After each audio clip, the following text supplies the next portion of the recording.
राधे राधे आप सभी को। जय श्री राम से सीताराम। चलिए एक सुंदर सी कहानी आज आपको शिव जी की चोरी की कहानी सुनाएंगे। उसके पहले एक राम जी की स्तुति गा लेते हैं।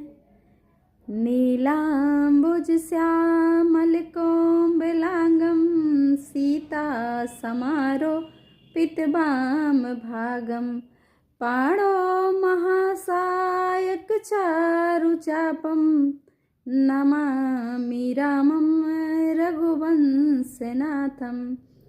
तो शिव जी माँ पार्वती को एक कहानी सुनाते हैं। वो कहानी कुछ इस तरह से है, तो चलिए उस कहानी को शुरू करते हैं।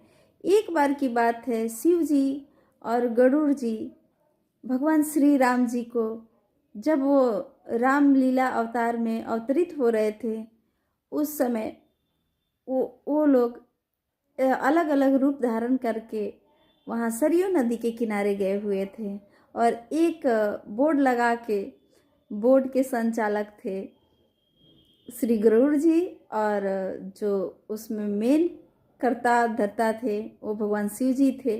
और एक विद्वान बन के, ज्योतिष विद्वान बन के उस घर में वो लोग रहते थे और सभी का हाथ देखते थे।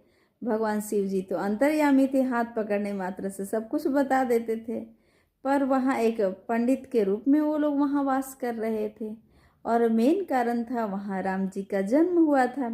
तो राम जी का जब जन्म हुआ था तो वो लोग वहाँ पर मिलना चाहते थे भगवान राम से, पर वहाँ माँ ठहरी और माँ जो है राम जी के जो माँ थी वो तो किसी से मिलने ही नहीं देती, क्योंकि उनको ऐसा लगता कि मेरे लल्ला को नज़र ना लग जाए। बहुत दिन बाद जो घर में किलकारियाँ उठी थी, तो ज्योतिष जी सबके हाथ देखते हैं और सब कुछ सही सही बता देते कि तुमने कब कितना खाना खाया या क्या किया है। तो इस बात पर लोग वहाँ बड़ी प्रशंसा पंडित जी के कि बहुत विद्वान पंडित जी, ज्योतिष जी आए हुए हैं। तो माता कौशल्या के मन में भी बात उनके पास भी पहुँची, तो उनके मन में भी हुआ कि मैं अपने लल्ला का भी भाग्य दिखा लूँ।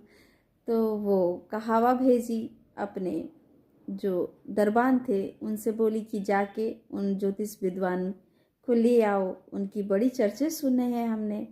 तो उस पर उनके जो दरबारी सब थे वो गए वहाँ पे सेना, और वहाँ से शिव जी को ले आते हैं। तो शिव जी और काकभूषणी जी दोनों एक साथ ही थे वहाँ पे। तो शिव जी सोचते हैं कि पहले मैं दर्शन कर लूँगा, उसके बाद कैसे भी करके गरुड़ जो है उनको भी ले जाऊँगा। तो फिर वो बोलते हैं कि गुरुदेव हमें भी लेके हमें भी दर्शन कराइएगा। और उस समय बाल स्वरूप था भगवान राम जी का। और ये सारी कहानी माँ पार्वती को भगवान राम की कहानी सुना रहे हैं भगवान भोलेनाथ। तो उसमें माता पार्वती कहती हैं कि आप लेके गए थे कि उनके साथ गए थे। तो उस पर भोलेनाथ बोलते हैं कि नहीं, मैं तो गरुड़ जी के साथ गया था, वो गए थे उनके साथ हो लिया था। और ये बड़ी ही रमणीय कथा है। और साथ में जाके वहाँ गेट पर जाते हैं, सेनापति लोग माता कौशल्या के पास पहुँचते हैं और कहते हैं कि विद्वान ज्योतिषी जी आ पहुँचे हैं। तो उनके पैर और हाथ पकड़ते हैं भगवान भोलेनाथ। जब अंदर माता कौशल्या बुलाती है और बालक के विलक्षण रूप की बखान करते हैं और बताते हैं माता कौशल्या को। और गरुड़ जी तो बाहर है, वो मन ही मन कह रहे हैं गुरुदेव मुझे भी बुला लो। तो भगवान कहते हैं अच्छा, तो कोई ना कोई बहाना करके तुम्हें भी बुला लेता हूँ। और वो कहते हैं मेरी पोथी तो मेरे जो बाहर सेवक खड़ा है उसके पास है, उसे भी बुला लीजिए। तो विशेष अनुग्रह की टिकट पास होती है और माता कौशल्या उन्हें भी बुलाती हैं। तो अब भगवान इधर शिव जी राम जी की बखान किए जा रहे थे और वहाँ पर गरुड़ जी भी बखान को सुन रहे थे। और उनके जो पैर हैं उनको अपने माथा पर पहले हाथ में लेते हैं और पैर को हाथ में लेते हैं और एक हाथ को अपने सिर पर रखा लेते हैं राम जी का।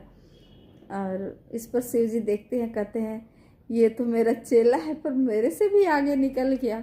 मैं तो सिर्फ हाथ ही पकड़ा हूँ और ये तो पैर भी पकड़ के रख रहा है और हाथ भी, और पैर की चर्चा लगे गरुड़ जी करने।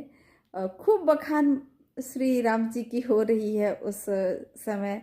वहाँ पे अघाते नहीं प्रभु बन रहे हैं, प्रभु अपनी लीला और शिव जी की लीला देख रहे हैं। खूब मन में प्रेम जग रहा है और ये सारी कहानी अपनी माता पार्वती को सुना रहे हैं। तो ये कहानी आप सबको कैसी लगी? अच्छी लगी हो तो लाइक कमेंट जरूर से करिएगा। फिर इसका अगला भाग आप सबको सुनाएंगे। तो चलिए, महाशिवरात्रि के उपलक्ष्य में यह कहानी आप सबको लिए हाजिर है।